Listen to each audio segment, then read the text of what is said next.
Steve, I just went in and had a look at your work and it's gorgeous. A dreamy kind of picture book feel to each of the landscapes.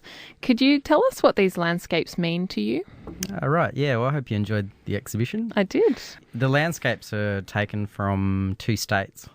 So I was born in Victoria, and I've got a whole bunch of memories about the Great Ocean Road and the Shipwreck Coast and, where I lived down there.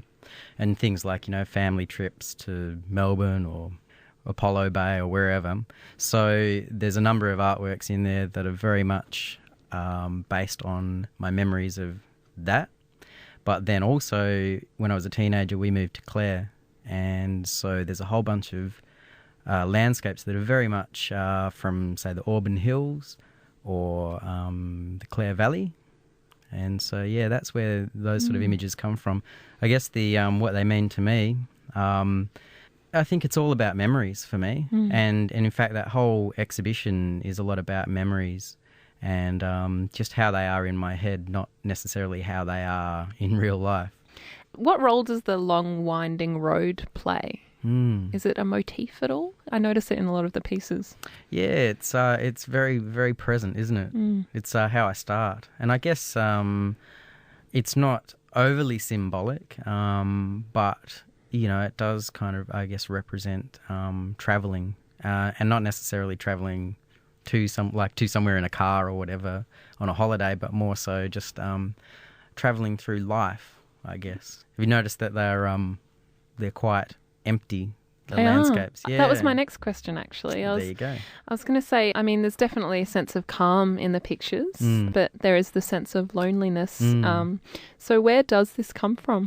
Well, I think a lot of the time with art, your subconscious comes out and you don't always know necessarily what you're creating, what you're painting or what you're sculpting sometimes. And it wasn't until a friend of mine had a look at the artworks and just made comment on that they're very lonely landscapes, and she was saying, well, where does that come from? Where's that what's that all about?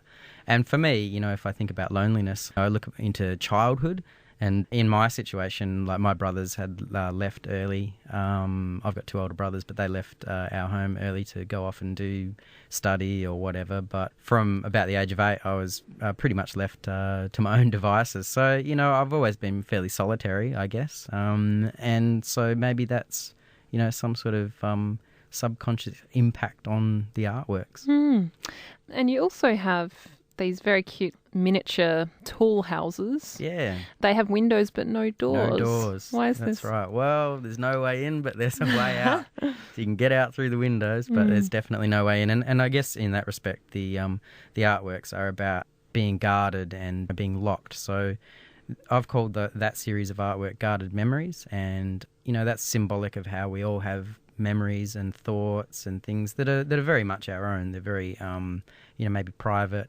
or just maybe nostalgic to that particular person. Maybe you want to share them, maybe you don't, but that's your choice. No one can get in to look at them or hear about them, but you can let them out if you want, hence having windows but no doors. So it's almost as well a way of you showing people your personal thoughts, I imagine. Yeah, definitely. Yeah, I think most of my artwork is in some ways very symbolic and very expressionist as well. So it's a lot to do with how I'm feeling. Yeah. Now, in front of me, you've placed some very cute little creatures here. We've got a dinosaur and a fish. Could you tell us about these?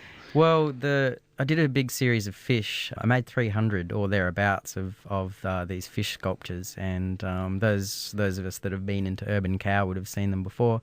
This particular fish I've kept. It was my favourite out of all of the 300 that I've made. This one had a certain shape that I liked. All the others are shaped quite differently to this one. This one's a much more streamlined sort of looking fish. But this is what I do. I always keep one favourite from every series of work, and the idea there is that you can study it and work out why is it that I like that so much, and what did I do so well in that one, so that you can repeat it later if you want to make other objects and other artworks. It's got a lot of character. Yeah, the dinosaur, he's a more recent one, and And here, I guess, it's just trying to aim at getting something that's quite aggressive, and it's a Tyrannosaurus Rex.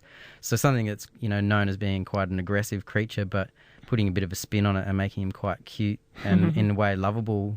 He's got these beady little eyes and a cute little grin. You don't see any of his nasty teeth or anything, just to get that kind of cute feel in there. That's great. And just going back to the exhibition that you have on at the moment, has there been anything that surprised you about the process? Well, in this case, this was very much a fast-tracked exhibition. The two artists that were lined up for the December show unfortunately had to drop out. One of them's actually overseas, so it didn't work out for them. So I've slipped in to that spot and basically had to put the show together in 2 weeks. So I think I've done a pretty good job for 2 weeks worth of, Definitely. I mean, obviously not all of those pieces were made in the last 2 weeks, but so I had a few things lying around, but pretty much all of the sculptures were definitely made within the last 2 weeks. So I've had to work pretty hard and fast to get them all done. So then again, most artists are notorious for leaving things to the last minute. Most of the ones I've talked to get it done in 2 weeks anyway. Always. Yeah, there was even a painting that went up probably half an hour before opening. Wow. I'd finished it just that day, framed it up, put it up on the wall, and then shook hands to people that entered the room and welcome to my exhibition. Yeah, how was the opening? Yeah, it was great. Really cool people there, really nice, friendly folk, and we all had a great time and hung out and had a couple of wines, and it's a great night. I like how we always mix wine with art. It's a very nice combo. Very good combo. So what's next for you, Steve? Well, there is a group exhibition, and that is also at Urban Cow, and that's in January. And this particular group exhibition we are going to call A Curious Creature. Well, what that creature is, maybe I won't tell you. You'll have to come and see, but that will be... I'm curious. I bet you are. It's going to be in early January, and we've got a few artists lined up for that one. And it's going to be a really good show.